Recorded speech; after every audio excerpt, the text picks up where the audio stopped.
continuer sur les 14 lois universelles. Donc là, je vais vous proposer de vous parler de la loi de l'attraction. Ah, ça, cette loi, c'est celle qui est la plus connue, je pense, la loi de l'attraction, avec le secret de Rhonda Byrne. Moi, personnellement, c'est ce livre qui a transformé ma vie, qui m'a vraiment permis d'être dans une forme de basculement. C'était en 2011 et waouh, à partir de ce moment-là, pour moi, ma vie, elle a totalement changé. Et d'ailleurs, mes proches pensaient que j'étais dans une secte. Pourtant, je lisais juste des bouquins. Et à cette époque-là, je me faisais même pas accompagner. Juste regarder un petit peu les différentes infos qu'il pouvait y avoir sur Internet. Et à ce moment-là, en fait, il n'y avait pas autant d'informations qu'il y en a aujourd'hui. Donc, je pense que, voilà, c'est arrivé crescendo. Et aujourd'hui, il y a un panel d'informations sur la loi de l'attraction, sur les lois universelles, sur le développement personnel, sur l'éveil spirituel, etc., etc. Et moi, je trouve ça super chouette. J'adore voir l'évolution, le monde tel qu'il est en train d'évoluer là. À contrario de certaines personnes qui pensent que le monde va mal, moi je me rends compte avec toutes les personnes que je rencontre chaque jour, que le monde il va de mieux en mieux, parce qu'il y a de plus en plus de personnes qui prennent conscience qu'elles ont une responsabilité dans ce monde et qu'elles ont nécessité à donner du sens à leur vie et à faire vivre leur vérité. Et ça, j'adore. Donc aujourd'hui, la loi de l'attraction. Qu'est-ce que c'est que la loi de l'attraction ? Alors, comme toutes les lois universelles, en fait, c'est une loi qui n'est pas palpable, qui ne se voit pas, mais c'est comme la loi de la vibration, en fait. Les ondes, les fréquences, on ne les voit pas, mais derrière, il y a quand même une énergie similaire qui nous revient. Donc, quand on quand on a des pensées, quand on a des émotions, quand on ressent des choses à l'intérieur de soi, quand on fait des actions aussi, ça relie un peu la loi de cause à effet. On se reçoit en fait ce qu'on donne. Et puis il y a une autre loi aussi, la loi de la compensation. En fait, toutes ces lois sont vraiment interconnectées, hein. Et pour moi, l'une ne va pas sans l'autre. Elles ont tous leur effet, leur complémentarité, et il y a vraiment nécessité à utiliser toutes ces lois en osmose, en harmonie. Donc la loi de l'attraction, c'est en fonction de ce que je vais émaner comme énergie, je vais recevoir la même énergie. Je parle encore une fois de l'effet boomerang, ce que j'envoie, je le reçois. C'est aussi simple que ça. Aussi simple que ça, c'est une manière de parler, hein. Par exemple, dans la vidéo, le film Le Secret, il montre bien, c'est pas parce que tu penses à un éléphant rose qu'il va y avoir un éléphant rose tout de suite. Vous voyez, c'est pour ça aussi qu'il y a il y a toutes ces lois en fait qui interagissent ensemble. C'est pas juste je pense à un éléphant rose et il y a un éléphant rose qui arrive devant moi. On n'est pas dans un dessin animé, même si quoique sur certains plans on peut y être. En fait, tout ce qu'on vit, tout ce que l'on vit, par exemple là, vous voyez, j'ai parlé d'éléphant rose, là on pense éléphant rose, il est possible que dans une heure, dans la journée, que demain, que dans 2 jours, que dans une semaine, que dans 1 mois, tu vois un éléphant rose, je sais pas, sur une affiche par exemple. Ça fait le lien avec la loi dont je parlais la dernière fois, la loi de cause à effet. La cause, c'est la pensée, et à un moment donné, il y a un effet. Mais après, c'est pas parce que toi, dans ton imagination, tu visualises un éléphant rose, un gros éléphant tout rose, bien dodu, bien machin, que c'est comme ça qu'il va se manifester dans ta vie. Non, il peut aussi se manifester de différentes manières. Ça peut être un dessin que finalement tes enfants ramènent, et puis c'est un éléphant rose.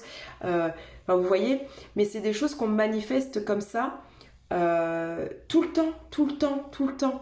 On a des milliers et des milliers de pensées chaque jour. On ressent aussi des milliers d'émotions chaque jour.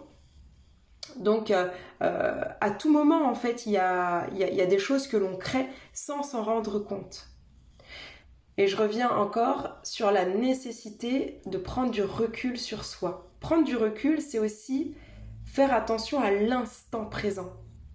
L'instant présent, c'est ce qui va te permettre de ressentir ce qui se passe à l'intérieur de toi, de faire attention à tes pensées, de faire attention à tes émotions. Quand je dis ce qui se passe à l'intérieur de toi, c'est que des fois on a des énergies, je ne sais pas si vous avez l'habitude de méditer, mais parfois quand on médite et qu'on laisse le mental de côté, on ressent les énergies qu'il y a à l'intérieur. Des fois on va sentir des picotements, des chatouillements, du froid, du chaud, enfin voilà, l'instant présent, c'est vraiment pouvoir se connecter à ici et maintenant et prendre du recul sur la situation.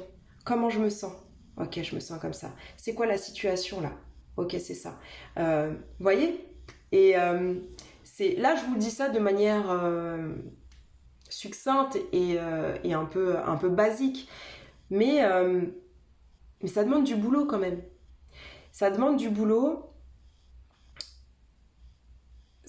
Si tu veux que ta vie change, que ta réalité change, que ce qui se passe dans ton environnement change, évolue, s'améliore, eh bien, il faut aller voir déjà ce qui se passe à l'intérieur. Comment je me sens à l'intérieur? C'est quoi les émotions qui me traversent? C'est quoi les pensées qui sont présentes? Et là, ça permet de prendre conscience que ce que j'envoie, ce que je dis, ce que je pense, ce que je ressens, ce que je fais, eh bien, ça me revient.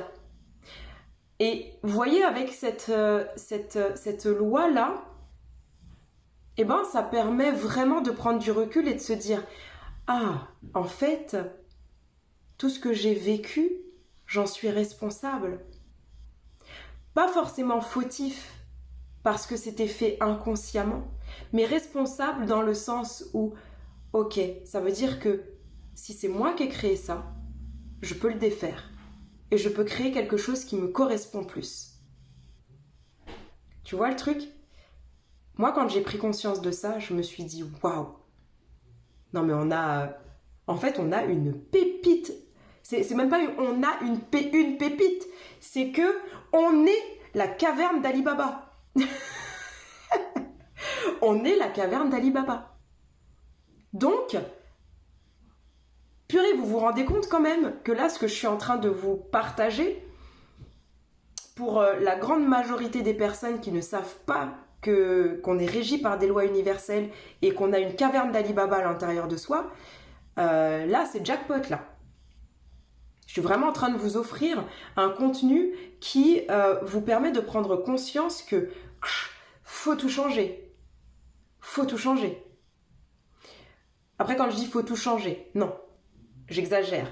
Il y a forcément de bonnes choses que tu veux garder.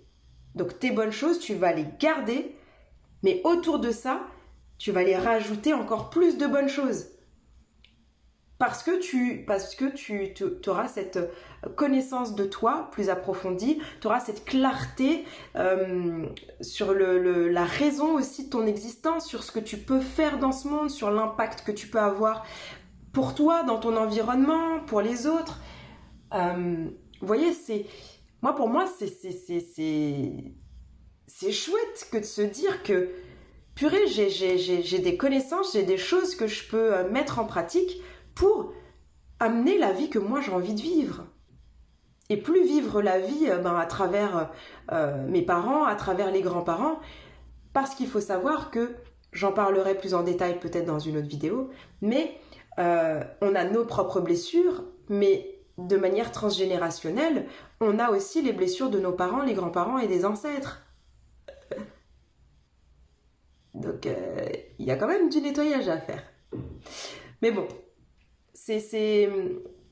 moi, j'accompagne vraiment les gens à prendre conscience surtout de leur potentiel et à avec des pratiques simples et puis des outils simples, ben, comment reprendre sa maîtrise? Comment maîtriser son existence? Je ne parle pas de contrôle, je parle vraiment de maîtriser. Ça veut dire que ben, par rapport à toutes ces lois, ben, je vais aller travailler ces lois, les intégrer dans ma vie pour que je me sente mieux, pour que je me sente bien avec moi et puis avec mon environnement et puis avec la terre et puis avec l'univers et puis avec... vous voyez? Donc voilà, pour pas faire trop long non plus, je vous souhaite une belle journée. À bientôt!